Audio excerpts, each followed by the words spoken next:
এরপরে প্রশ্ন হলো, সিগারেট খেলে 40 দিন নামাজ রোজা কবুল হয় না, এটা কি হাদিস দ্বারা প্রমাণিত?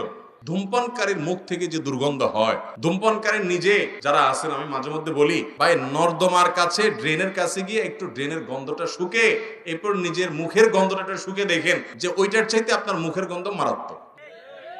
আমি একবার ঢাকার এক হাসপাতালের মসজিদের পাশে সালাত আদায় করতে দাঁড়াইছি, আমার পাশে একজন দাঁড়াইছে, তার শরীর থেকে যেই গন্ধ, আমি চিন্তা করলাম এই লোকটাকে কিছু একটা বলা দরকার, কিন্তু বললে মাইদ্যেরও খাওয়ার ভয় আছে। তো আমি তাড়াতাড়ি পকেট থেকে কাগজ কলম নিয়ে বের করে সুন্দর করে লিখলাম, ভাই যেই গন্ধ ভাই আজকে আমি শুকতে হলো, আমার সালাত নষ্ট হওয়ার উপক্রম। কি সালাত আদায় করছি, মনোযোগ পুরাটা আপনার দুর্গন্ধে আমার দখল করে নিয়ে গেছে। তো আল্লাহর রাস্তায় আল্লাহকে ভয় করেন, এটা আর করেন না। এটা লিখে কাগজটা আমি সাইডে রেখে, সে সালাতের মধ্যে আছে এই অবস্থা, আমি তার সামনে রেখে আইজো দৌড় কাইলো দৌড়, যে আমার দরকার হলো তার নাসিহা করা, মাইদ্যর খাওয়ার তো দরকার নেই। তো নাসিহার কাজ তো হয়ে গেছে, লিখে দিয়ে আসছে। ভাইরা আমার, যারা ধূমপান করেন তাদের মুখে এরকম বাজে অবস্থায় তৈরি হয়। পৃথিবীতে ক্যান্সার এখন এত ব্যাপকভাবে ছড়াইছে, আমাদের দেশের কথা যদি আপনি বলেন, ঘরে ঘরে জনে জনে এখন পরিবারে পরিবারে ক্যান্সার।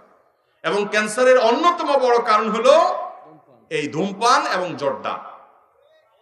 পানের সাথে চাবায়া চাবায়া রকমারি জর্দা খায় না অনেক মুরব্বীরা? ইবনে মাজার একটি বর্ণনা আছে, সেটি হলো, যদি কেউ মাদক সেবন করে, মাদক গ্রহণ করে এবং এর ফলশ্রুতিতে সে নেশাগ্রস্ত হয়ে যায়, 40 দিন যাবত তার সালাত কবুল হবে না, ইবাদত কবুল হবে না। তো ধূমপানটা তো, এটা তো এর ফলে এক নম্বর কথা হলো মানুষ আসক্ত হয় না, মাতলামি করে না, মাতলামি আসে না। দ্বিতীয় কথা হলো যে ধূমপান এমনিতে নাজায়েজ এবং গুনাহের কথা, সেটা নিয়ে কোনো সন্দেহ নাই।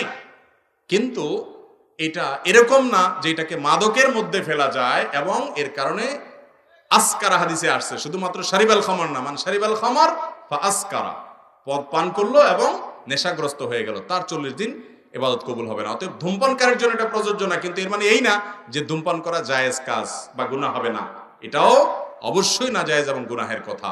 নোংরা একটা জিনিস এই ধূমপান, বিষপান, লেখাই আছে যেটা স্বাস্থ্যের জন্য ক্ষতিকর, তারপর আবার পয়সা দিয়ে কিনে খাই। আল্লাহ তাআলা আমাদেরকে বুঝার তৌফিক দান করুন। এই নোংরা জিনিস খাওয়া যাবে না ভাইরা। কিন্তু 40 দিন ইবাদত কবুল হওয়া না হওয়ার যে হাদিস, সেটাই ধূমপানের ক্ষেত্রে ফিট হবে না।